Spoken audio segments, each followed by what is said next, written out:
any bride for free, the Don laughed, a cruel offering to his captains. I'll take the obese girl no one dared to touch, said the Mafia boss, shocking everyone in the room. The feared enforcer chose the plus-sized baker for reasons no one understood. She thought she could refuse. She was wrong.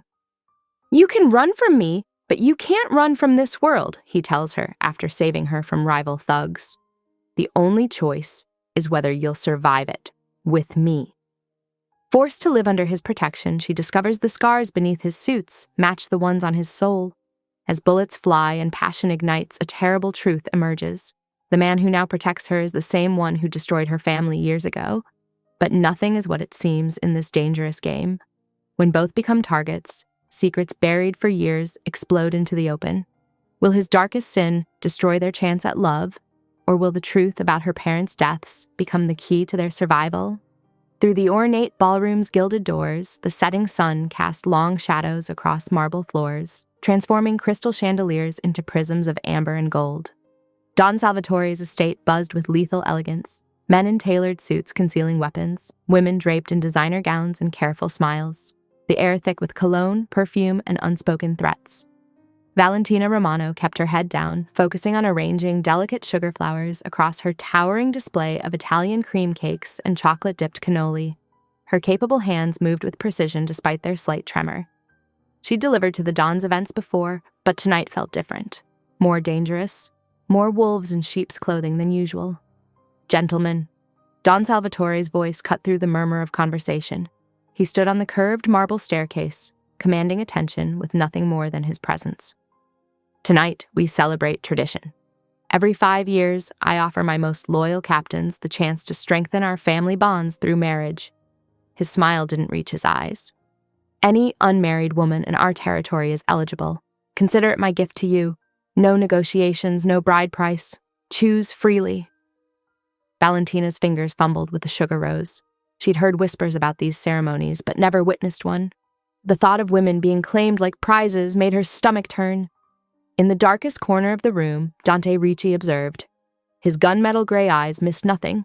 Not the strategic positioning of the guards, not the nervous glances between potential brides, and certainly not the way Valentina's midnight blue dress hugged her generous curves as she worked. Look at the size of her, sneered Marco Vannucci, one of the younger captains. Baker girls got skills with sugar, but who'd want to wake up to that every morning? Several men laughed. Dante's jaw tightened imperceptibly. 50 grand says she goes unclaimed tonight, another captain wagered. Even desperate men have standards. Dante! Don Salvatore's voice carried an edge of command. You've avoided this ceremony for 15 years. Surely you've seen someone worthy of your attention? The room fell silent. The ghost of the family never took a bride, never showed interest in anything but his lethal work. Some whispered he was incapable of normal human desires. Dante stepped from the shadows, his movement liquid grace despite his imposing frame. His eyes locked on Valentina for a heartbeat before scanning the room's eligible women, all trying not to flinch under his gaze. The baker, his voice was soft, deadly. I choose her. Shocked whispers erupted. Marco Vannucci choked on his champagne. The fat one? Someone dared ask.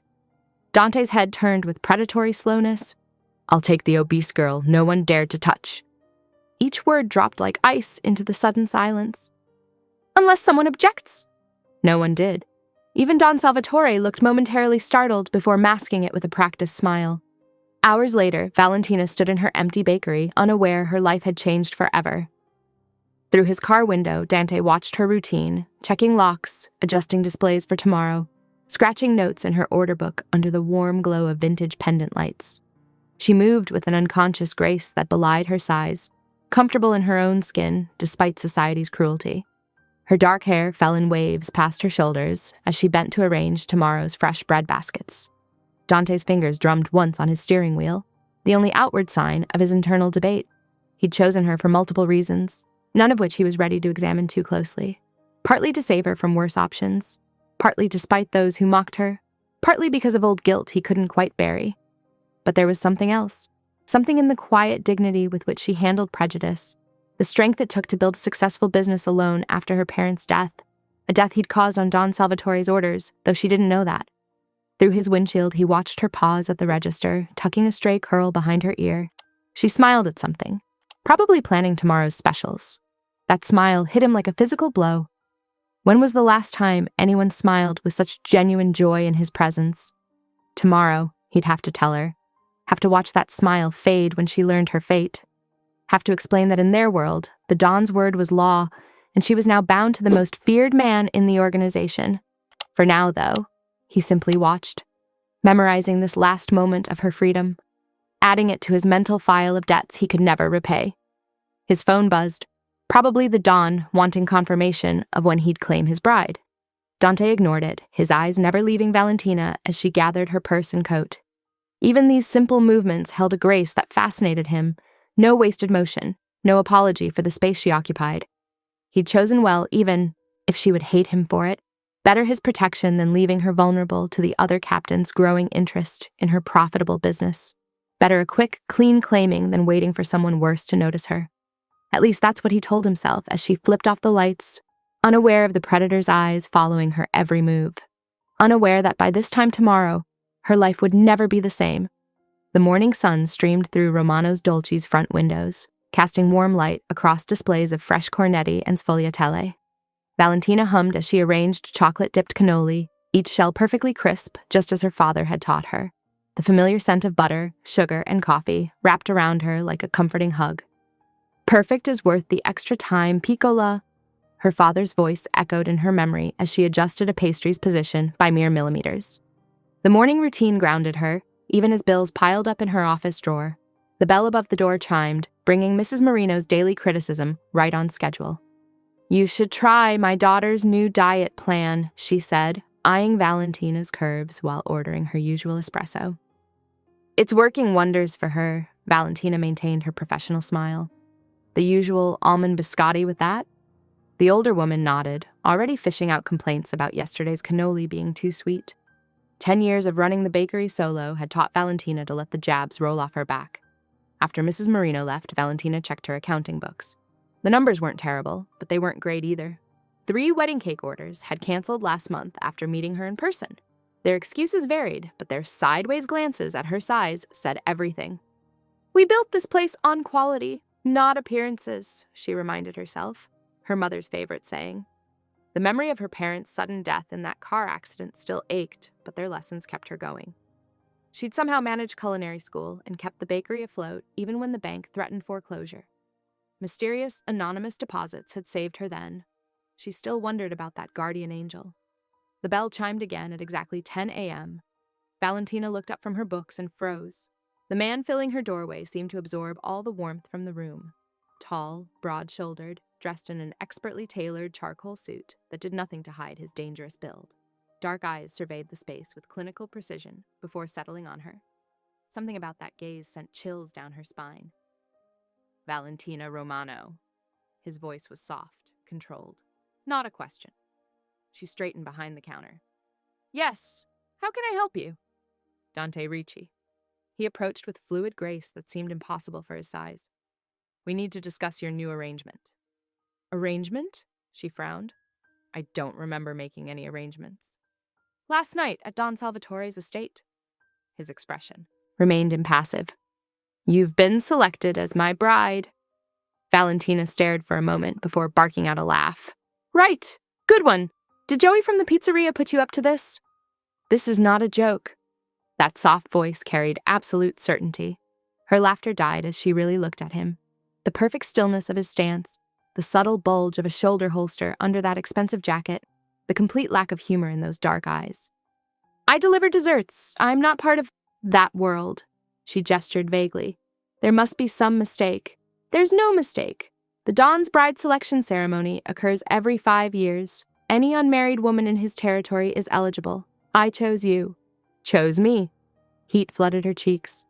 "I'm not a pastry in a display case. You can't just point and claim me." Something flickered in his eyes. Surprise? "Actually, I can. And have." "Well, unchoose me." Valentina crossed her arms. "I'm not interested in being anyone's bride, especially not someone I just met." "Interest is irrelevant. This isn't a request." "Get out!" Her voice shook slightly. "Get out of my bakery." He studied her for a long moment. You don't understand the situation you're in. I understand perfectly. You think because you're part of the family, you can just take whatever you want. She lifted her chin. I'm not afraid of you. This time, she definitely saw surprise flash across his face before it smoothed back to neutrality. You should be. Are you threatening me? I'm stating fact. He reached into his jacket. Valentina tensed, but he only withdrew a business card, placing it precisely in the center of the counter. Research my name. Ask around about the ghost. Then consider your position carefully. I won't. I'll return tomorrow for your answer. He turned to leave, then paused. Though I suggest you don't test my patience by refusing again.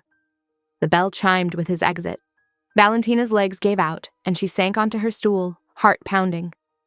The morning sun suddenly seemed too bright, too exposing. That evening, after closing early with shaking hands, Valentina sat at her computer, searching Dante Ricci and the ghost. Each new article made her blood run colder. Suspected in dozens of disappearances, no witnesses ever left alive, Don Salvatore's personal enforcer, the family's most efficient killer, a forum post from 3 years ago. My cousin saw the ghost take out an entire rival crew, single-handedly, said he moved like smoke and never showed a hint of emotion, just stepped over the bodies and left. Another from last year. Friend of mine crossed the ghost once. Once, nobody's seen him since. Valentina slammed her laptop shut, bile rising in her throat. This couldn't be happening. She'd worked so hard to build a normal life, to honor her parents' memory through their beloved bakery. Now this man, this killer, thought he could just claim her. Her eyes fell on the photo of her parents on the wall. They'd always taught her to stand up for herself, but they'd also taught her to be smart, to recognize when a tactical retreat was the best option. With trembling fingers, she opened browser tabs for bus schedules in distant cities. She couldn't marry a monster, couldn't let herself be owned by a man who killed without remorse. Better to lose everything and start over than become property of the ghost. As she packed a small bag with essentials, she tried not to think about leaving her parents' legacy behind, tried not to remember the weight of her mother's rolling pin in her hands, or the sound of her father's laugh echoing through these walls. Sometimes survival meant making impossible choices. The midnight streets lay empty as Valentina hurriedly tossed bags into her old Honda Civic. Her hands trembled as she checked her hastily scrawled list. Clothes, documents, the few pieces of her mother's jewelry she'd inherited. Everything else, the bakery, her equipment, her parents' photos, she'd have to leave behind. Going somewhere, sweet thing. The gravelly voice made her freeze. 3 men emerged from the shadows between buildings, their confident swagger marking them as made men. The leader, sporting a crooked nose and tobacco-stained teeth, leered at her. Such a waste of prime real estate, he drawled, running a hand along her car's hood. The Rossi family's been watching this spot. Perfect for our needs. I'm just visiting, family, Valentina stammered, backing away. Funny timing, another thug chuckled. Right after the ghost picks you? Disrespectful, if you ask me. Maybe we should teach her some manners, the third man suggested, cracking his knuckles. Send a message to Ricci's crew about protecting their territory better. The leader grabbed her arm. Valentina struggled, but his grip was iron. Don't worry, sweetheart, we'll make it quick.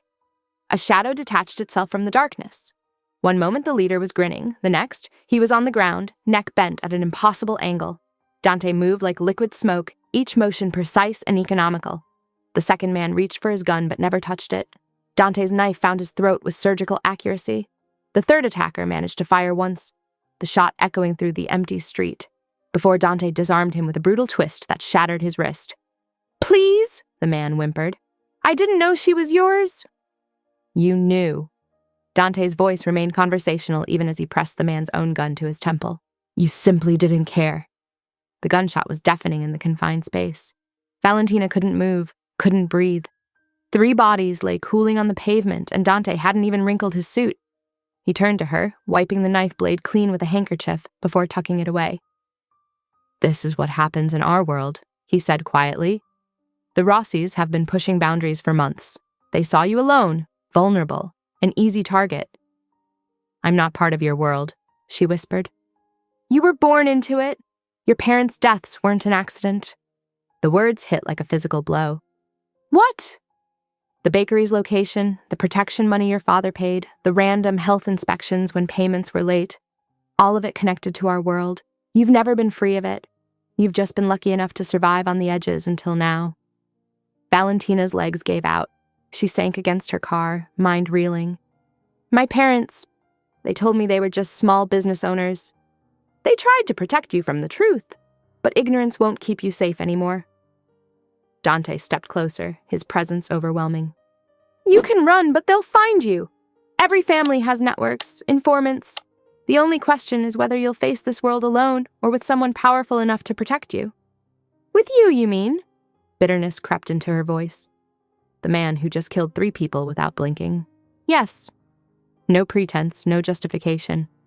I am what this world made me, but I'm offering you a choice your parents never had. Security, protection, a place at the top rather than scrambling at the bottom. Some choice, she laughed shakily. Marry you or die. Marry me and live. He checked his watch. You have 1 hour. Pack what matters. Leave what doesn't. Valentina looked at her bakery, the faded sign her father had painted, the window displays her mother had arranged so artfully, everything she'd fought to preserve, all built on lies. The truth about my parents, she said. I want to know everything. You will, in time. His eyes met hers. But first, you need to decide. Do you want to survive? Numbly, she nodded. Then pack. The sun's rising soon, and we need to be gone before the bodies are found. Valentina moved through her apartment like a ghost, selecting items on autopilot. Photos, recipe books, the rolling pin her mother had used to teach her how to bake. Each piece felt heavy with new meaning, weighted by secrets she hadn't known existed. She found herself in the bakery kitchen, running her hands over familiar equipment. How many mornings had she started before dawn, just like her parents? How many customers had been more than customers? Observers, informants, threats. Time, Dante called softly from the doorway. Outside, his Bentley waited, sleek and black against the graying sky. The bodies were gone, the pavement cleaned, as if nothing had happened, as if her world hadn't shattered and reformed in the space of an hour. Dante took her suitcase, placing it carefully in the trunk. Valentina turned for one last look at Romano's Dolce, the golden light of dawn touching the windows like a caress. Would she ever stand in that kitchen again? Pipe delicate roses onto wedding cakes? Hear the bell chime as regular customers arrived for their morning brioche? We need to go, Dante said, holding the car door open. Valentina slid into the leather seat, the luxury a stark contrast to the violence she'd witnessed. As Dante pulled away from the curb, she didn't look back again. The bakery held only ghosts now, of her parents, of the life she'd thought she had, of the woman she'd been just hours ago. The rising sun painted the sky in shades of pink and gold, but all Valentina could see was red. Red like blood on pavement. Red like the truth she'd never known she was running from. Red like the dawn of a new life she'd never wanted but couldn't escape. The elevator opened directly into Dante's penthouse, revealing a space that matched its owner perfectly. All clean lines, dark wood, and steel. Floor-to-ceiling windows offered a panoramic view of the city awakening below, but the morning light seemed unable to warm the stark interior. Valentina clutched her small suitcase, feeling both underdressed and oversized in the immaculate space. Everything screamed wealth and power, from the Italian leather furniture to the abstract art pieces that probably cost more than her bakery's annual revenue. Mrs. Caruso will show you to your room, Dante said, already moving toward what appeared to be his home office. She manages the household. As if summoned, an elderly woman appeared, her silver hair pulled into a severe bun. She wore a pressed black dress and carried herself with rigid formality. This way, signorina. Valentina followed Mrs. Caruso down a hallway lined with more expensive art. The housekeeper's shoes clicked precisely against the hardwood floors, each step measured and purposeful. She opened a door, revealing a bedroom larger than Valentina's entire apartment above the bakery. Your private bathroom is through there, Mrs. Caruso gestured. I've stocked basic toiletries. We can purchase anything else you require. Her tone was professional but cool, as if Valentina were a temporary guest rather than the lady of the house. Thank you, Valentina said softly. Mrs. Caruso nodded once and withdrew, closing the door with practiced silence. Valentina had barely set down her suitcase when Dante entered, his presence immediately filling the room. He'd removed his suit jacket, but still wore his shoulder holster, the gun a dark reminder against his crisp white shirt. We need to establish parameters, he said without preamble. This is a business arrangement, nothing more. You'll have this room, complete privacy, and full access to the penthouse, except my private office. In return, you'll appear as my wife at all family functions and maintain appropriate appearances in public. And if I refuse to play happy wife, Valentina challenged, though her voice shook slightly, then you'll still live here under my protection, but with restricted movement and privileges. Your choice. His tone made it clear which option he preferred. You'll have a monthly allowance deposited directly to your account. Mrs. Caruso will assist with acquiring a suitable wardrobe for family events. Why me? Valentina asked, forcing herself to meet his cold gaze. Of all the women at that party, why choose the fat baker no one wanted? Something flickered in his eyes, so briefly she might have imagined it. You were convenient, available, and your business provides a legitimate front for certain operations. He produced a leather folder from somewhere, placing it on the bed between them. Speaking of which, these documents transfer your bakery into a protected trust under Ricci Family Management. Sign them. Just like that, you're taking my business too? I'm ensuring its survival. The Rossis weren't the only ones eyeing it for takeover. This way, you maintain operational control while enjoying our protection. Valentina's hands trembled as she reviewed the papers. The legal language was complex, but the implication was clear. Her parents' legacy would now belong to the criminal world that had apparently claimed it all along. Dinner is at 7, Dante said as she signed. Mrs. Caruso will call you. We have a formal introduction to the family in 2 weeks. Use the time to prepare yourself. The dinner that followed was an exercise in awkward silence. Mrs. Caruso served traditional Sicilian dishes that would have delighted Valentina under other circumstances. Now, each bite tasted like ash.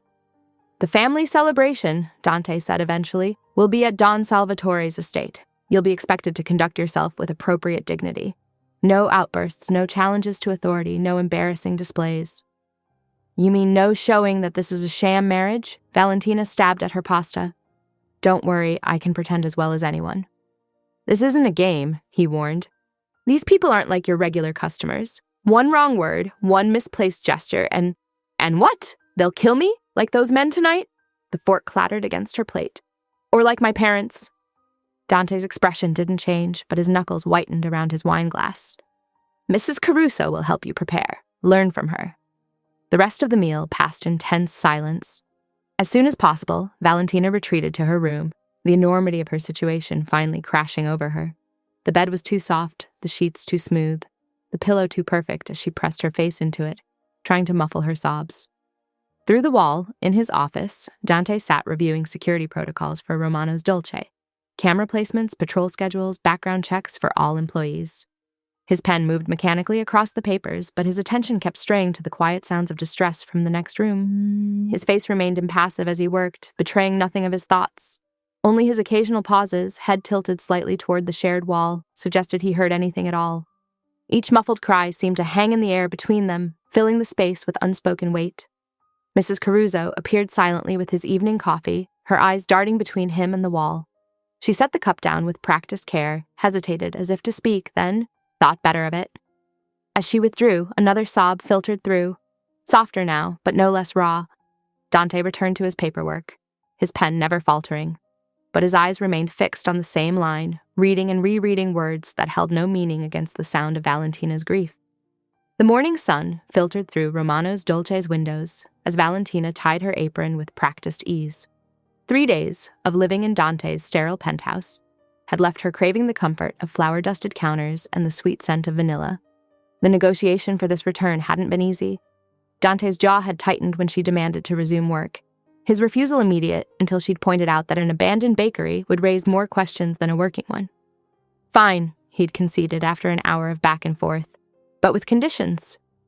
Now 2 of his men stood guard outside, Marco at the front door, Vincent at the back. A sleek black car had delivered her precisely at 5 a.m., and a new phone waited her apron pocket, programmed with only Dante's number. Valentina lost herself in the familiar rhythm of morning prep. Croissants laminating, bread proofing, vanilla beans splitting under her knife. Her hands remembered every motion, every measurement. Here, at least, she knew who she was. Regular customers trickled in, their curious glances and hushed whispers following her movements. News traveled fast in their community. The baker girl, now connected to the Ricci family. Some offered cautious congratulations. Others simply stared. "Everything looks wonderful as always, Vale," Mrs. Marino said warmly, though her eyes darted nervously to Marco's imposing figure by the door. By afternoon, Valentina had almost forgotten the guards, the phone, the new reality waiting at home. Then Dante appeared, silent as smoke in his perfectly tailored suit. He chose a corner table, watching her work with an intensity that should have been unnerving. Instead, she found herself showcasing her skill, each pastry perfectly executed. His dark eyes followed her movements as she piped delicate roses onto a wedding cake, his expression unreadable but focused. "Look at her, showing off for him now," a young woman at the counter stage whispered to her friend. "As if a man like that really wanted someone her size. It must be some kind of joke." Before Valentina could react, Dante rose. His approach to their table was unhurried, but radiated such menace that both women stumbled back, leaving half-eaten eclairs and cold coffee in their haste to escape. That evening, Valentina shooed Mrs. Caruso from the kitchen despite the older woman's protests. "Please, I need this," she insisted, already pulling ingredients from the pristine cabinets. When Dante returned home, he paused in the doorway. The penthouse, usually antiseptic in its perfection, filled with the aroma of garlic, herbs, and slow-cooked tomatoes. "You cook as well as bake," he observed, watching her plate the pasta alla Norma. "My mother taught me both." Valentina set the dishes down with more force than necessary. "Since we're stuck with each other, we might as well eat well." They sat at the formal dining table, the city lights twinkling beyond the floor-to-ceiling windows. The silence stretched until Valentina couldn't bear it. "Why did you really choose me?" she demanded. "And don't say convenience again. There were dozens of convenient options at that party." Dante twirled pasta around his fork with precise movements, considering his response. "I respect skill," he finally said. "Dedication. You've maintained quality and innovation in your work despite constant obstacles. Despite cruelty." His eyes met hers. "I've watched how others in the family treat people they consider beneath them. It disgusts me." "Is that all? My baking skills and your distaste for bullies?" "I needed a wife who wouldn't try to seduce her way into family politics," he added, after a long moment. "Someone who wouldn't play power games or scheme for position. You're—" He paused, searching for words. "Authentic. Genuine. Even when it costs you." Valentina absorbed this, noting what he didn't say, as much as what he did. "And you think I won't play games because who would want the fat girl anyway, right?" "I think you won't play games because you have dignity," he corrected sharply. "Your size is irrelevant to me." The conversation lapsed into silence, but something had shifted. A foundation of understanding, however fragile, had formed. Over the next 5 days, their routine settled. Valentina worked at the bakery, creating increasingly elaborate displays as if defying anyone to question her place. Dante appeared each afternoon, silent but watchful, his presence both disrupting and oddly stabilizing. Each evening, she cooked while Mrs. Caruso hovered anxiously nearby. Simple dishes at first: pasta, risotto, braised meats. Then more complex ones, testing recipes she'd learned at her mother's side. During these meals, they began sharing small details of themselves. Safe things, at first. Dante's preference for simple flavors over complex ones. Valentina's dream of publishing a cookbook. His surprising knowledge of wine pairings. Her childhood memory of making her first perfect loaf of bread. They were careful fragments, offered and received with studied casualness. Neither mentioned the guards, the phone, the approaching family celebration. Neither spoke of the violence that had brought them here, or the arrangement that bound them. But sometimes when Valentina described a particularly challenging recipe, or Dante explained the subtleties of aged spirits, their guards lowered just enough to reveal glimpses of the people behind their masks. In these moments, the tension between them transformed into something different. Not quite comfort, but no longer purely adversarial. Mrs. Caruso watched these exchanges with sharp eyes, her expression thoughtful as she cleared plates and refreshed wine glasses. If she noticed how Dante lingered longer at each meal, or how Valentina's challenges became less bitter and more curious, she kept her observations to herself. The clock's soft glow read 2:17 a.m. when Dante entered the penthouse. The scent of vanilla and butter saturated the air, a sure sign of Valentina's anxiety. He found her in the kitchen, surrounded by cooling racks of pastries, her hands methodically crimping the edges of what appeared to be her 20th pie. "The entire counter is covered," he observed quietly. "How long have you been at this?" Valentina startled, nearly dropping her piping bag. "I couldn't sleep." Flour dusted her cheeks and hair, and her hands trembled slightly as she set down her tools. Mrs. Caruso mentioned how everyone will be watching the ghost's fat bride at the celebration. I needed to do something familiar. Dante's jaw tightened at her words. He moved closer, careful to telegraph his movements. Mrs. Caruso talks too much. She's not wrong, though, is she? Valentina's voice cracked. I've heard enough whispers at the bakery, the great Dante Ricci settling for... Stop! His command was soft but firm. He awkwardly reached for a chocolate-filled croissant, examining it.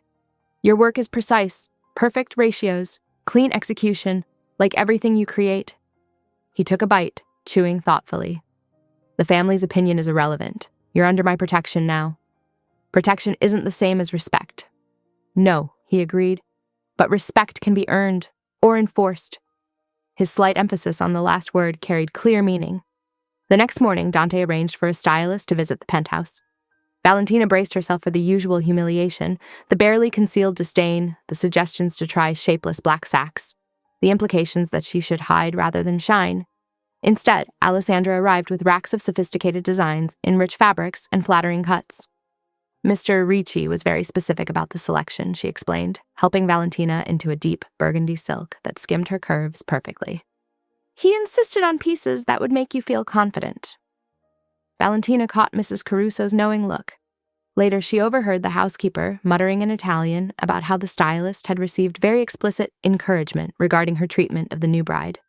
As the day of the celebration approached, Valentina noticed Dante's preparations had nothing to do with social niceties. He spent hours reviewing building layouts, checking sightlines from windows, testing different guns with mechanical precision. When she entered his study with coffee one afternoon, she found him memorizing what looked like evacuation routes. Is all this really necessary for a party? She asked. Dante didn't look up from his papers. Family gatherings are never just parties. They're demonstrations of power, tests of loyalty, opportunities for rivals. His hands moved over his weapons with practiced ease. My choice of bride wasn't politically advantageous. It created certain tensions. Because I'm not from an allied family. Because I chose based on my preferences, not the Don's suggestions. He finally met her eyes. That makes you both a target and a statement. We need to be prepared. The night before the celebration, Valentina stood before her mirror in the completed gown. The black silk draped elegantly over her curves, the strategic seaming creating long, clean lines. The sweetheart neckline showed just enough skin to be alluring while remaining sophisticated. For the first time in years, she felt beautiful, powerful even. A small sound made her turn. Dante stood in the doorway, his expression shifting from approval to something darker, more intense. His eyes traced the line of her neck, the curve of her waist, lingering in a way that made her breath catch. The dress is perfect, he said roughly, then turned and strode away before she could respond. Mrs. Caruso appeared with a knowing smile, fussing with the hem. That man, she muttered in Italian, thinks he can hide everything behind his cold mask. But I see how he watches you when you cook, how he ensures your protection without smothering your independence. She adjusted Valentina's hair. He chose well, even if he won't admit why. That night, Valentina lay awake, replaying Dante's expression in the doorway. The man who'd first appeared in her bakery had been all cold efficiency and calculated intimidation.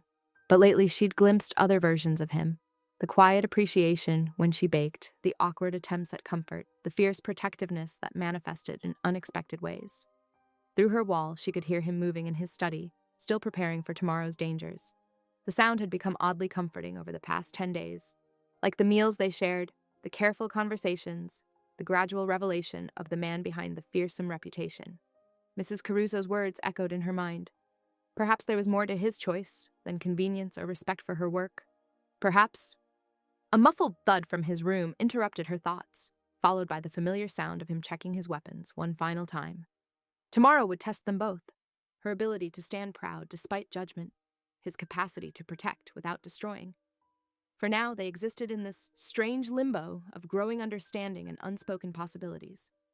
Valentina touched the silk of her gown, where it hung ready for tomorrow, remembering how Dante's gaze had transformed her reflection from merely beautiful to something desired. Whatever came next, she was no longer simply the baker girl no one wanted. She was the woman the ghost had chosen, and tomorrow she would make sure everyone understood exactly what that meant. The morning sun filtered through the penthouse windows as Mrs. Caruso fussed over Valentina's hair, weaving it into an elegant updo that emphasized her graceful neck. Hours of preparation transformed her into someone who looked like she belonged in Dante's world, even if she didn't feel it. "Stand straight, Bella," Mrs. Caruso commanded, adjusting the black silk gown. "You are Dante Ricci's chosen bride. Let them see your strength." Dante appeared in the doorway, devastating in a perfectly tailored black suit that highlighted his dangerous grace. His eyes swept over Valentina, lingering on the curves the dress celebrated rather than concealed. Something flickered in his expression before his usual mask slipped back into place. The drive to Don Salvatore's mansion was tense with unspoken warnings. "Stay where I can see you," Dante instructed as they approached the grand entrance. "Trust no one's kindness tonight." The moment they entered, conversation faltered. Heads turned, taking in the feared enforcer and his unexpected bride. Valentina lifted her chin, refusing to shrink under their scrutiny. Dante's hand settled at the small of her back, steady and grounding. Don Salvatore approached with the fluid grace of a serpent. "Ah, our ghost and his lovely bride." He took Valentina's hand, pressing his lips to it while his eyes locked challengingly on Dante. "Such an interesting choice, my boy. I trust you'll both enjoy tonight's celebration." The threat beneath his words was clear. Dante's hand tightened fractionally on Valentina's waist before he guided her toward the bar. Throughout the cocktail hour, Valentina endured a parade of backhanded compliments from the other wives. "How brave of you to wear such a fitted dress," one whispered. "And that neckline, so daring for your frame." She watched Dante move through the crowd, conducting business with careful precision. His eyes found her regularly, checking her position, assessing threats. The other captains gave him a wide berth, their fear evident in averted gazes. When Valentina excused herself to the ladies' room, 2 women in designer dresses followed. They didn't notice her presence in the last stall as they touched up their makeup. "Can you believe Dante chose her?" the first asked. "Everyone knows why. It's a direct insult to the Don's tradition." "Exactly," the second agreed. He picked the fat baker specifically to mock these arrangements. What better way to show his disdain than choosing someone so obviously unsuitable? Valentina's hands trembled as she emerged, making both women freeze. Anger and humiliation burned through her as she swept past them, their shocked expressions reflecting in the gilt mirrors. She found Dante deep in conversation with the captain. Without thinking, she marched up to him, past caring about protocol or perception. "Was I just a convenient insult?" she demanded loudly. "Did you choose me to mock this whole tradition?" The room fell silent. Dante's expression hardened as he gripped her elbow, steering her toward a private study off the main hall. The door had barely closed before Valentina rounded on him. "All my life, I've been judged for my size," she hissed. "Mocked, dismissed, treated as less than human. And now I find out you used me to make some point about control." "You don't understand the game being played here," Dante countered, his voice tight with barely contained emotion. "Then explain it. Explain why you chose someone you knew everyone would see as beneath you. Because you were the only one who looked at me without fear or greed." The words exploded from him. "Every other eligible woman saw me as either a monster to fear or a prize to manipulate. But you looked at me with defiance, with dignity. Even knowing who I was, what I've done, you refused to cower. So I was convenient for my backbone rather than my body, still using me to prove something." "You think I don't see your beauty?" Dante advanced, backing her against the bookshelf. "You think I don't notice how every curve of you calls to something in me I thought was dead?" "Stop lying," Valentina whispered. "I heard those women. I know what everyone thinks." "I don't care what they think." His hands slammed against the shelves on either side of her head. "I care that you can create beauty in a world of ugliness, that you face judgment with grace I've never known, that you've brought warmth into my cold existence without even trying." "Dante!" He cut off her words with a kiss that stole her breath. His mouth claimed hers with desperate hunger, unleashing weeks of suppressed desire. Valentina gasped against his lips, her hands fisting in his jacket as heat exploded between them. His body pressed her into the bookshelf, hard muscle against soft curves, as the kiss deepened into something wild and consuming. They broke apart, panting, shock evident in both their expressions. Valentina's lips tingled as she stared at him, seeing the mask completely shattered for the first time. Dante's eyes blazed with emotions she'd never seen there before: desire, possessiveness, and something darker she couldn't name. The crack of gunfire shattered the moment. In an instant, Dante transformed back into the feared enforcer. He shoved Valentina behind him, weapon appearing in his hand as he positioned himself between her and the door. His entire body tensed as more shots rang out. "Rossi weapons!" he growled, recognizing the distinctive sound. "Stay behind me!" Gunfire erupted through the mansion's elegant halls, shattering crystal and splintering wood. Dante's grip on Valentina's wrist was iron tight as he guided her through a hidden door behind a tapestry. "Emergency exit protocol," he explained tersely, leading her down a narrow servant's passage. "I memorized every escape route when I first started working security here." The windowless corridor was dim, lit only by ancient emergency lights. Their footsteps echoed on the stone floor as screams and gunfire continued above. Valentina's heart thundered in her chest, her designer dress snagging on rough walls as they hurried through the tight space. "2 more turns," Dante whispered, weapon ready. "Then we're—" 3 figures appeared at the junction ahead, their Rossi family patches visible even in the low light. Dante shoved Valentina behind a structural column just as the first shots rang out. The confined space amplified each blast into deafening thunder. Dante moved like a demon in the shadows. His first shot took down the lead attacker before they could properly aim. The second man got off 2 rounds before Dante's bullet found his throat.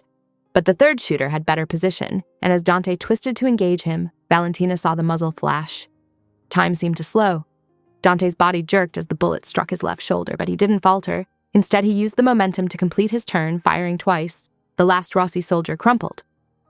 "Are you hit?" Dante demanded, checking Valentina even as blood darkened his suit jacket. "You're the one who's shot," she protested. "Secondary concern. Move." They continued through the passages, Dante's breathing growing heavier, but his grip never loosening. After what felt like miles of twisting corridors, they emerged into the estate's massive garage. Marco waited behind the wheel of an armored SUV, engine running. "Boss!" Marco's eyes widened at Dante's bloody appearance. "Drive! Mountain House!" Dante helped Valentina into the back seat before climbing in himself, movements growing sluggish. As they accelerated past the estate's gates, Valentina saw flames reflecting in the rearview mirror. The mansion was burning. She turned her attention to Dante, who was becoming alarmingly pale. "I need something to stop the bleeding," she ordered Marco. "First aid kit?" "Under the seat." Valentina grabbed the kit, thanking God for the first aid training required for her food handler's license. She cut away Dante's jacket and shirt around the wound. "Direct pressure," she muttered, pressing gauze against the seeping hole. "Keep elevation." "You seem experienced," Dante managed, eyes growing unfocused. "Kitchen accidents happen. Stay awake." The drive took nearly 2 hours, winding up mountain roads until they reached a rustic cabin surrounded by dense forest. Marco helped get Dante inside, while Valentina gathered medical supplies. "No cell service," Marco reported, checking his phone. "Landline secure, but only for emergencies. I need to get back, coordinate with our people in the city." "You're leaving us?" Valentina asked, panic rising. "Best protection is isolation right now. No one knows about this place except me and the boss. 2 days max before I return." After Marco departed, Valentina found herself alone with an increasingly feverish Dante. The cabin was well stocked with medical supplies, food, and other necessities, but the isolation was unnerving. Through the windows, she could see nothing but darkness and trees. She focused on treating Dante properly, getting him onto the bedroom's large bed. His skin burned under her touch as she cut away the rest of his ruined shirt. The wound was clean, through and through, but needed thorough cleaning and bandaging. As she worked, her hands stilled in shock. Dante's torso was a map of violence. Old bullet wounds puckered his skin. Knife scars created pale lines across muscle. A particularly vicious scar wrapped around his ribs, speaking of some long-ago brutality.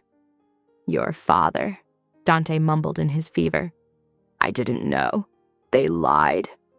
Valentina pressed a cool cloth to his forehead, trying to lower his temperature. His delirious words made no sense, but his agitation worried her. She needed to get the fever down. Outside, wind whispered through pine trees. They were utterly alone, 20 miles from civilization, with unknown enemies potentially hunting them. And her only protection was currently unconscious, burning with fever, haunted by demons she couldn't begin to understand. The scars under her hands told stories of survival, of a life filled with violence she'd only glimpsed earlier during the firefight. This man, who had chosen her for reasons still not fully clear, who had taken a bullet protecting her, who carried such terrible histories written on his skin. He was now completely vulnerable in her care. Valentina took a deep breath and began cleaning the wound with steady hands.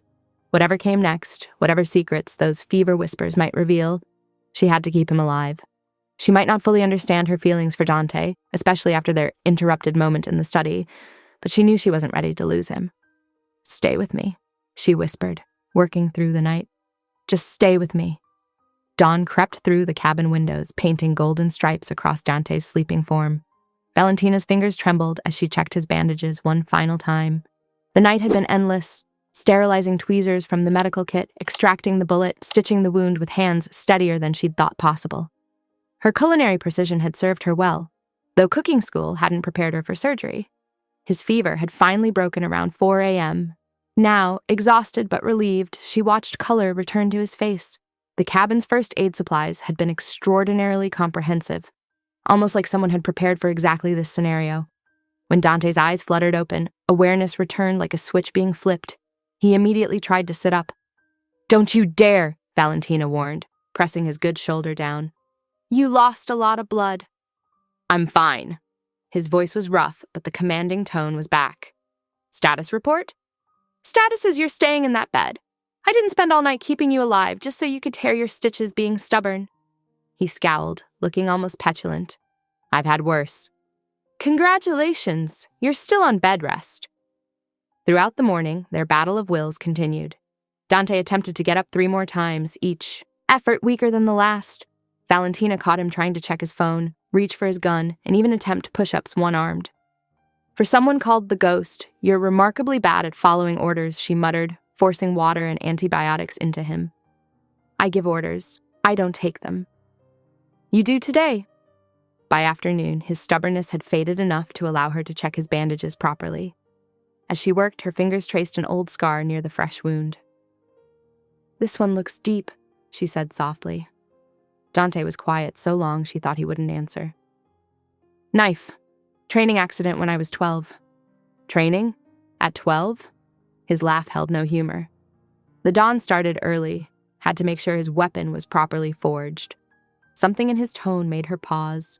The pain medication must have loosened his usual iron control because he continued unprompted. "My father was nothing.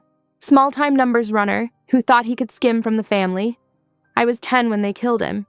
His eyes grew distant. "Don Salvatore said he saw potential in me, said he'd raise me himself, make me strong."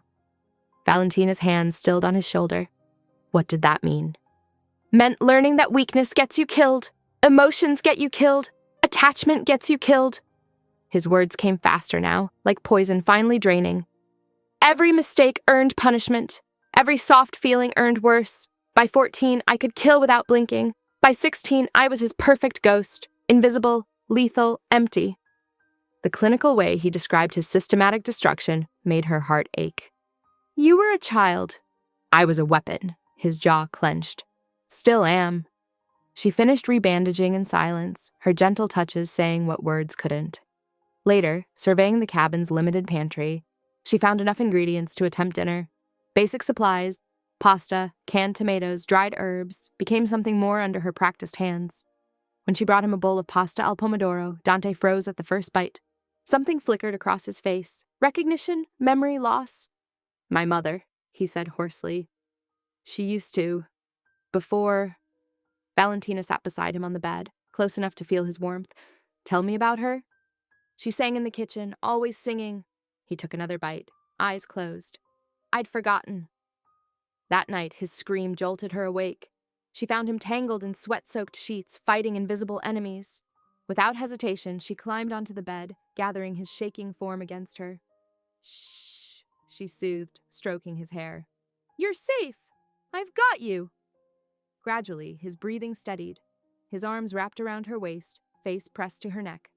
They stayed that way until dawn painted the room gold once more, neither speaking of the boundaries that had crumbled in the dark. When morning came, Valentina made coffee and changed his bandages like nothing had changed. But something had shifted fundamentally between them. In the way his eyes followed her movements, in the softening of his voice when he spoke to her, in the lingering of his fingers when she helped him sit up. The isolation of the cabin created its own reality. one where the ghost could show cracks in his armor and a baker could become a healer. Outside, danger still waited.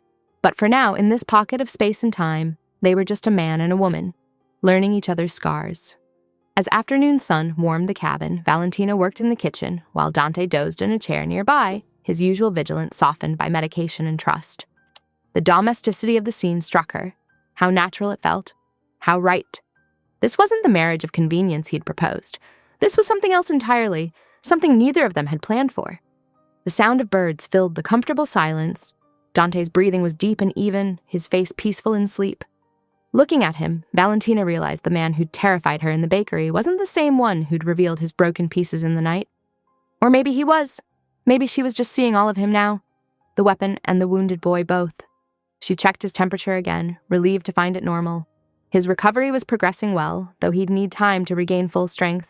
Time they might not have, depending on what awaited them back in the city. But for now, in this mountain sanctuary, they had the luxury of healing, not just his physical wounds, but perhaps something deeper in them both. The mountain air grew heavier with each passing day, charged with something beyond the brewing storm. Valentina felt it in the way Dante's eyes followed her movements, in how the cabin's close quarters made every accidental touch electric. She kneaded bread dough with practiced motions, finding comfort in the familiar ritual. From his position by the window, Dante watched her work with the same intensity he brought to everything. His shoulder was healing well, but the enforced idleness clearly grated on him. "Marco's latest report?" she asked, trying to break the charged silence. "Open war between the families." His voice was clipped. "Rossi made their play, failed, and now everyone's choosing sides. The city's not safe." Thunder rumbled outside, making the cabin windows rattle. Valentina jumped slightly, earning a ghost of a smile from Dante that vanished as quickly as it appeared. "The bread helps," he said unexpectedly.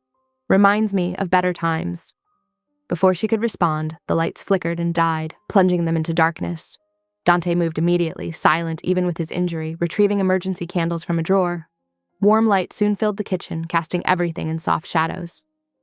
"There's wine left," Valentina offered, wanting to preserve this unusual moment of openness. Dante hesitated, then nodded. She poured them each a glass of the cabin's last bottle, a decent red that had survived their exile. The storm intensified outside, rain lashing the windows as they sat at the small kitchen table. One glass became two. Valentina noticed how the candlelight softened Dante's harsh features, how his usual perfect posture relaxed slightly. "Why did you really choose me?" she asked suddenly, the wine making her bold. "And don't say it was to mock tradition." Dante stared into his glass for a long moment. "You looked at me," he said finally. "Really looked at me, not at the reputation or the violence. Everyone else that night either feared me or wanted to use me. But you saw past the ghost somehow. Then why call me the obese girl like that? Make it sound so dismissive?" His fingers tightened on the glass. "Protection," he admitted. "If they thought I chose you as an insult, they wouldn't look deeper. Wouldn't see..." He trailed off. "See what?" "Genuine interest. It would have been..." He struggled visibly with the words. "A weakness they could exploit." The candlelight flickered across his face, revealing rare vulnerability. Valentina stood, moving around the table until she stood before him. His eyes tracked her movement, but he remained still. "And now," she whispered. Instead of answering, he reached for her hand, running his thumb across her knuckles. The simple touch sent electricity through her. Valentina made the decision for them both, leaning down to press her lips to his. For a heartbeat, he remained frozen. Then something snapped. Dante surged up, pulling her against him with his good arm. The kiss turned hungry, desperate, his other hand tangled in her hair as she gasped against his mouth. "Valentina," he breathed, the name a prayer and a warning both. "If you don't want this..."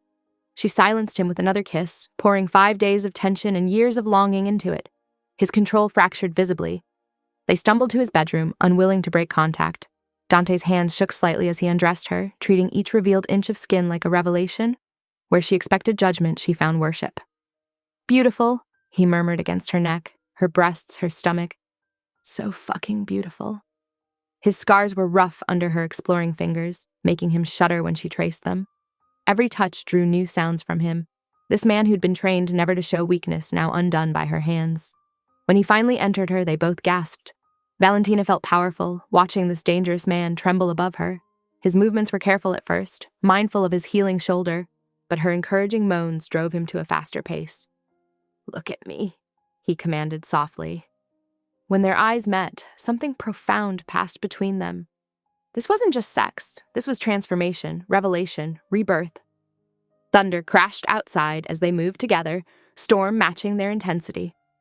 Valentina came first, Dante's name on her lips. He followed moments later, burying his face in her neck with a broken sound she knew he'd never made before. Afterward, they lay tangled in sheets, Valentina's head on his chest while his fingers traced patterns on her back. The candles had burned low, casting the room in intimate shadows. "I've never," Dante started, then stopped. "Never what?" "Lost control like that. Wanted to lose control like that." Valentina pressed a kiss to his chest, right above his heart. Maybe control is overrated. Morning brought awkwardness as they navigated this new reality. Dante was clearly unused to tenderness, his attempts at affection endearingly clumsy. Valentina found herself charmed by his uncertainty, so different from his usual lethal grace. They were sharing coffee in comfortable silence when Marco's arrival shattered their isolation. His news was direct. "The city's settled enough. We can head back today." Dante's mask slipped back into place, but his hand found Valentina's under the table, squeezing gently. Whatever waited for them in the city, this thing between them was real. 5 days of isolation had built something neither expected, something worth protecting. The city skyline emerged through morning fog as Dante's armored SUV crossed familiar streets. Valentina watched familiar landmarks pass, the week in mountain isolation feeling increasingly dreamlike. Only Dante's hand resting on her knee, thumb tracing small circles, confirmed their transformed reality. Marco's preliminary report had understated the bakery damage. Though minimal compared to wartime standards, every broken window and spray-painted slur felt like a personal assault. Valentina's hands trembled as she unlocked the door, breathing in the lingering scent of vanilla and yeast beneath fresh paint fumes. "They tried hitting it twice," Marco explained, following them inside. "Our guys stopped anything serious, just cosmetic damage." But it wasn't just cosmetic to Valentina. This was her sanctuary, her parents' legacy. Seeing hateful words scrawled across her display cases broke something inside her. Tears spilled as she traced a cracked mixer bowl, the first professional one she'd bought herself. "Val," Dante's voice was soft behind her.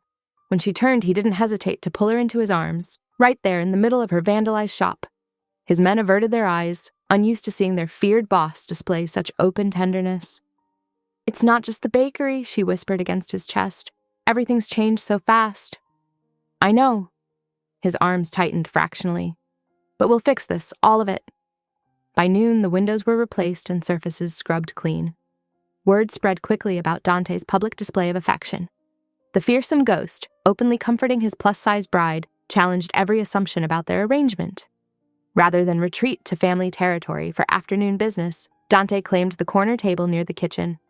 The sight of him conducting meetings over espresso and cannoli while keeping Valentina in his line of sight became the day's talking point through family channels. Valentina found herself drawn into conversations with his associates, her natural intelligence engaging with their strategic discussions. Marco especially seemed to appreciate her practical perspective on territory logistics. "The delivery routes you suggested actually make more sense," he admitted, studying her hand-drawn map of efficient bakery supply lines. "We could adapt this pattern." "Just because I bake doesn't mean I can't think," she replied, earning a rare smile from the usually stoic lieutenant. Throughout the day, Dante's eyes followed her with quiet intensity. She caught him watching her pipe delicate decorations onto wedding cookies, his expression softening when she caught his gaze. This was a different man than the cold enforcer who'd entered her shop weeks ago. Evening found her sorting through her damaged office, salvaging paperwork, and reorganizing files. Behind a fallen shelf, she discovered a worn notebook she'd hidden months ago, her collection of original recipes and cookbook concepts. The rejection letters were still paper-clipped inside. "Our market research shows readers prefer aspirational figures," one publisher had written. "Perhaps focus on health-conscious alternatives?" Tears blurred the words. All her innovations, her creative flavor combinations, dismissed because of how she looked. "Val?" Dante stood in the doorway, tension radiating from his frame as he took in her tears. "It's nothing," she said quickly, trying to hide the notebook. He crossed the room in 2 strides, gently taking the papers. His expression darkened as he read, jaw tightening dangerously. "Who are these publishers?" His voice was deceptively calm. "Dante, don't!" But he was already on his phone, speaking rapid Italian. Within an hour, his industry contacts reported unprecedented interest in her cookbook concept. "They'll meet with you next week," he announced. "Top culinary publishers, very excited about your revolutionary approach." Valentina stared at him. "What did you do?" "Made some calls." "You threatened them." "I simply ensured they'd actually review your work without bias." His tone was reasonable, but something dangerous lurked beneath. "By terrorizing them? Using your reputation to force compliance?" She stood, anger rising. "That's not how I want this." "They're genuinely enthusiastic about your recipes," he insisted. "I had them reviewed anonymously first. The interest is real." "But the meetings aren't." She ran frustrated hands through her hair. "They're meeting me because they're afraid of you?" "They're meeting you because I removed artificial obstacles." He stepped closer, cupping her face. "Your talent deserves recognition. I simply cleared the path." "By being the ghost?" "By using every tool at my disposal to help you." His thumb traced her cheekbone. "Is that so wrong?" "I don't want success through fear." "Success through fear is better than failure through prejudice." His voice softened. "Let them meet you. Taste your food. The fear gets you in the door, but your talent will do the rest." Valentina struggled with this, understanding his logic but resisting the methods. It was their first real clash as a couple, her ethical boundaries against his pragmatic solutions. "I need to earn this myself," she insisted. "You already have." He gestured to her recipe book. "Every innovation, every perfect flavor combination, that's all you. I'm just ensuring you get a fair chance to show it." They stood in tense silence, both stubborn in their convictions. Finally, Valentina sighed. "Promise me they're actually excited about the recipes." Marco had them reviewed by 3 independent critics. All raved. He pulled out his phone, showing her the anonymous feedback. "Your talent did that, not my reputation." Looking at the genuine enthusiasm in the reviews, Valentina felt her resistance wavering. Maybe he was right. Maybe sometimes you needed a battering ram to break down doors that should never have been closed in the first place. The Saturday morning sun streamed through Romano's Dolce's front windows, catching dust motes in its golden beams. Valentina hummed as she arranged fresh cornetti in the display case, the weekend crowd already forming a line outside. 2 weeks of relative peace had settled them into a new routine. Dante's men stationed discreetly around the premises, regular customers adapting to their presence. A delivery truck pulled up outside, unusual for a weekend. Valentina frowned, checking her order logs. Nothing was scheduled until Tuesday. "Special delivery for Romano's," the driver announced, hauling in boxes of premium Belgian chocolate.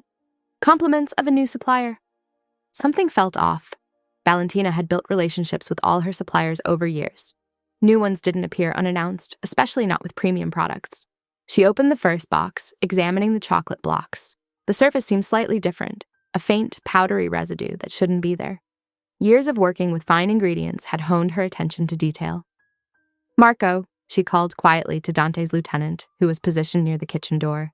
"Could you check something?" A young mother approached the counter, her little boy bouncing excitedly. "Could we try a sample of the chocolate croissants?" "Of course." Valentina started to reach for the display, then froze. Those had been made with an earlier delivery she hadn't verified either. Marco moved with stunning speed, smoothly intercepting her hand. "My apologies, Signora. We're temporarily out of samples. May I suggest the lemon tart? It's our baker's specialty." The moment the customers left, Marco's team swept in, securing the premises and collecting samples. Within minutes, Dante arrived, his face carved from stone. "White powder tested positive for traces of cyanide," Marco reported quietly. "Earlier delivery, too. Professional job, nearly undetectable." Dante's expression didn't change, but the temperature in the room seemed to drop. "Close the shop, full sweep, track the delivery truck's route." He turned to Valentina, his voice softening marginally. "Go home.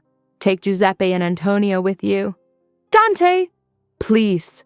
The word was strained, almost painful. Hours crawled by at the penthouse. Valentina stress-baked with ingredients she trusted, trying not to think about how close that child had come to sampling tainted pastries. At 8 p.m., Dante's phone call was brief. "Something I need to handle." He hung up before she could respond. The midnight sky was starless when he returned. Despite fresh clothes, Valentina spotted dark stains on his shirt cuffs. Their eyes met across the kitchen, where she sat waiting. "The delivery service was a front," he said, without preamble. "Rossi operation, targeting civilian businesses to destabilize our territory." He poured himself 2 fingers of whiskey. "It's been handled." "You killed them!" "Yes." Valentina absorbed this, studying his rigid posture, expecting revulsion, preparing for rejection. Instead, she thought of that little boy's eager face, the dozens of children who visited her shop daily. "They would have killed innocent people," she said slowly. "Children? That was their intent." His voice was carefully neutral. "To hurt you through civilian casualties." "Through you!" He knocked back the whiskey. "They knew targeting your customers would destroy you. And through you, me." The truth hung heavy between them. Valentina stood, crossing to where he gripped the counter with white knuckles. "Look at me," she demanded softly. His eyes met hers, walls crumbling slightly. "I understand," she said. "Protecting innocent lives. There are worse reasons for violence." Something broke in his expression. He pulled her close, burying his face in her hair. "I never wanted this for you. Any of it." "What do you mean?" Dante drew back, conflict clear on his face. Finally, he spoke. "I've been planning to remove Salvatore. His leadership is destroying everything. More civilian casualties, more cruelty, more chaos. He's becoming a liability even his supporters can't ignore." "A coup," Valentina breathed. "It's why I avoided marriage. Anyone close to me would be a target." His hands framed her face. "Then you happened, and now I can't—" He stopped, struggling with words. "Can't what?" "Can't imagine any future without you in it." The confession seemed torn from him. "I never expected, never wanted, to need anyone this much." Valentina's heart thundered. This was as close to a declaration of love as Dante could manage, but she heard the truth beneath his halting words. Her response was interrupted by his phone buzzing. Reading the message, his expression darkened. "Salvatore requests your presence tomorrow. Alone. Claims he wants to welcome you properly into the family." "I'll go." "Absolutely not." "We have to maintain appearances until your plans are ready," she argued. "Refusing would raise suspicions. It's too dangerous." "More dangerous than letting him know something's wrong?" She touched his cheek. "I can handle a social call." "It's never just social with him." Dante's jaw clenched. "He's testing something." "Then let me pass his test." She smiled grimly. "I'm not as helpless as I look." Dante pulled her closer, conflict evident in every tense line of his body. "If anything happened to you—" "It won't." She pressed her forehead to his. "Trust me to play my part." They stood together in the quiet kitchen, both knowing tomorrow could change everything. But for now, they held on to this moment of honest connection, of barriers finally broken between them. The morning sun cast long shadows across the penthouse as Valentina adjusted her dress, a conservative navy blue ensemble that projected quiet confidence. In the bedroom doorway, Dante watched her preparations with barely concealed tension. "It's not too late to cancel," he said, voice tight with concern. Valentina met his eyes in the mirror. "We discussed this. Refusing would only confirm his suspicions." "Then let him suspect." Dante crossed the room, his movements precise despite his agitation. "Salvatore doesn't invite people for casual conversation. Everything is a test or a trap. Which is exactly why I need to go." She turned to face him. "If he's testing us, failing to show up is the worst response." Dante's jaw clenched. Dark circles under his eyes revealed a sleepless night spent planning contingencies. "At least wear this." He produced a delicate silver bracelet, elegant enough for the occasion, but obviously expensive. "It's beautiful, but the charm is a panic button." He fastened it around her wrist. "Press it 3 times, and every man I have will converge on your location within minutes." She touched the small silver heart. "You've been busy." Marco's team swept the estate perimeter all night. "Giuseppe and Antonio will drive you. Stay within range. Carlos has eyes on all access points." His hands gripped her shoulders. "If anything feels wrong, anything at all, you trigger that alarm." "I will." She reached up to smooth the worry lines between his brows. "But it's just a social call. What's the worst that could happen?" His expression darkened. "With Salvatore, everything." The drive to the Don's estate felt longer than usual. Valentina watched familiar streets pass, noting Dante's men strategically positioned along the route. The security measures should have been reassuring, but instead highlighted the danger Dante clearly perceived. At precisely noon, the estate's ornate gates swung open. Unlike the chaos of the selection ceremony, today the mansion seemed eerily quiet. A butler led Valentina through marble halls to Salvatore's private study, a room few outside the inner circle ever saw.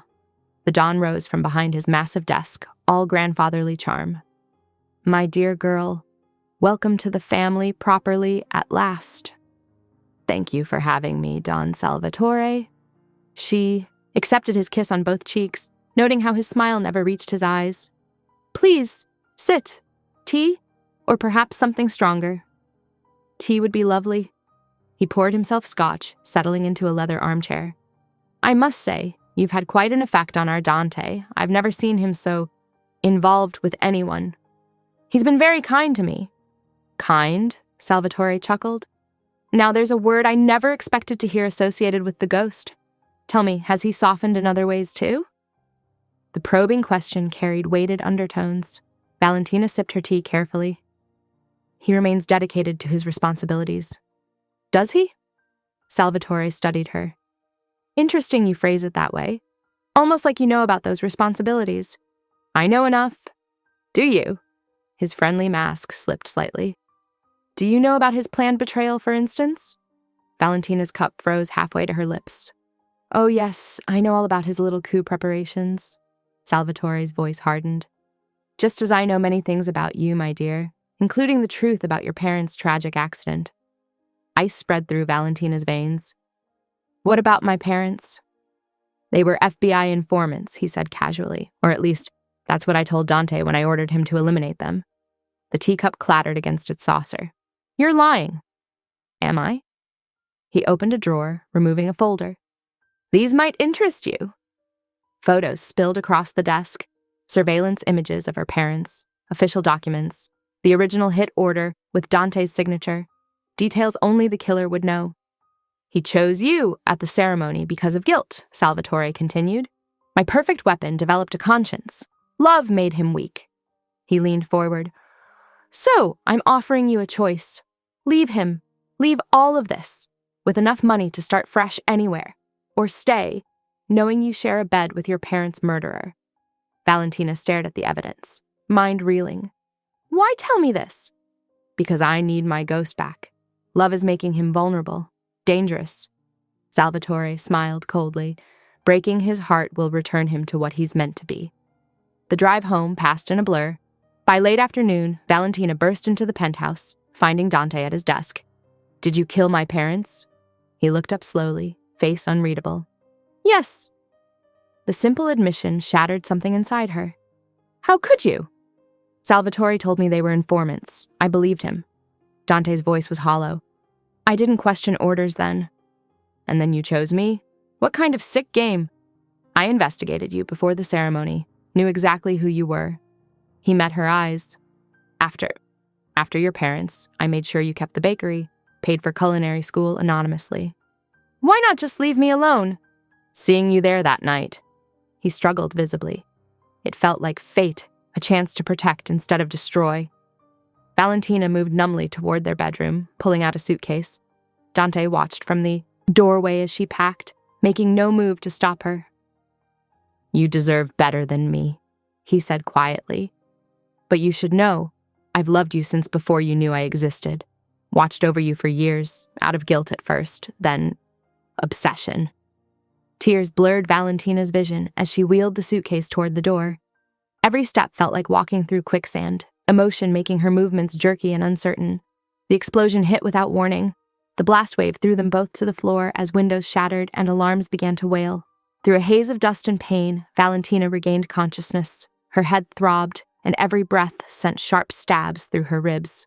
Blinking against dim lighting, she found herself in a sparse room with concrete walls and a single barred window. A thin mattress beneath her offered little comfort. Voices drifted through the door, unfamiliar men speaking in hushed tones. "The Dawn says we keep her alive, but uncomfortable. No special treatment. Think the ghost survived the blast. Don't matter. Between this and what Salvatore told her about her parents, he's finished either way."